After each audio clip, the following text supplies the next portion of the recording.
आमचे रात्रपाळी अधिकारी हे 1 वाजताच्या दरम्यान, रात्रपाळी अधिकारी त्यांच्यासह स्टाफ हे 1 वाजताच्या दरम्यान, 1 ते 1:30 वाजताच्या दरम्यान पोलीस ठाणे हद्दीमध्ये रात्रगस्त पेट्रोलिंग करताना निघाले होते.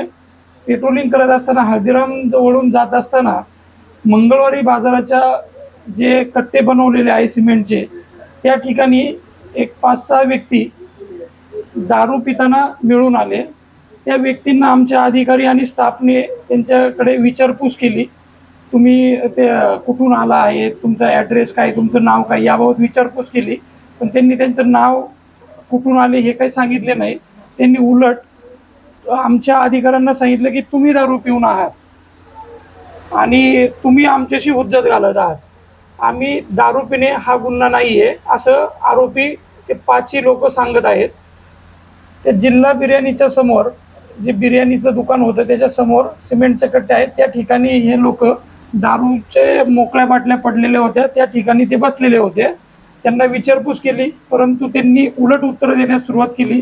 त्यांना पोलीस ठाण्यास घेऊन येण्याकरिता त्यांना विचारलं की तुम्ही पोलीस स्टेशनला चला, त्या ठिकाणी आपण सर्वांचं मेडिकल करू, कोण दारू पिलेलं आहे, पोलीस दारू पिलेली आहे की आरोपी म्हणजे इसम दारू पिलेले आहेत, हे सर्व क्लिअर होईल असे आमचे अधिकारी त्यांना सांगत होते.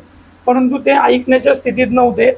त्यांनी पोलिसांवरती धक्काबुक्की केली. तसेच पोलीस त्यांना गाडीमध्ये बसा असे सांगत होते, परंतु ते गाडीमध्ये बसण्याच्या कोणत्याही परिस्थितीत नव्हते, मनस्थितीत नव्हते. त्यांची मनस्थिती पोलिसांना अडथळा कसा आणता येईल ही त्यांची मनस्थिती होती. आणि ज्यावेळेस पोलीस त्यांना धरून, हाताला धरून गाडीमध्ये बसवत होते, त्यावेळेस त्यांनी त्यांची डोक्यावरची पगडी स्वतः हातातून काढून जमिनीवर टाकली आणि असं सांगितलं गेलं की पोलिसांनी आमची पगडी उतरवली गेली.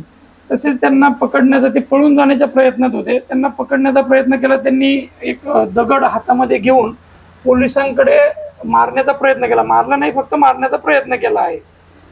आणि नमूद इसमांना पोलीस ठाण्यास 5 जण जे आरोपी होते त्याच्यापैकी 3 आरोपी हे पोलीस ठाण्यास आमचे पोलीस सोबत स्टाफच्या मदतीने घेऊन आले.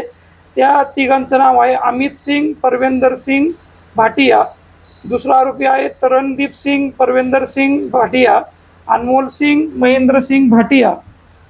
सर्व हे राहणार आहेत प्लॉट नंबर 196 धम्मदीप नगर, कांजी हाऊस, बिनाकी, मंगळवारी, पोलीस ठाणे यशोधरानगर या ठिकाणचे आहेत. या नमूद 3 आरोपींना पोलीस ठाणे येथे अटक करण्यात आले आहेत. कलम 132, 191, 2, 296, 115, 2 आणि 351 भारतीय न्याय संहिता सहकलम 85 महाराष्ट्र दारूबंदी अधिनियम 1949 अन्वये गुन्हा दाखल करून 3ही आरोपींना अटक करण्यात आले आहे. आणि जे 2 आरोपी आहेत ते फरार आहेत. त्याच्यापैकी एका आरोपीचं नाव उघड झालेलं आहे, जगप्रीत सिंग परवेंदर सिंग भाटिया, आणि जो दुसरा आरोपी आहे तो अज्ञात आहे, त्याचं नाव सांगितलं गेलं नाही. कोर्टाने 3 दिवसांचा PCR दिलेला आहे. तपास सुरू आहे.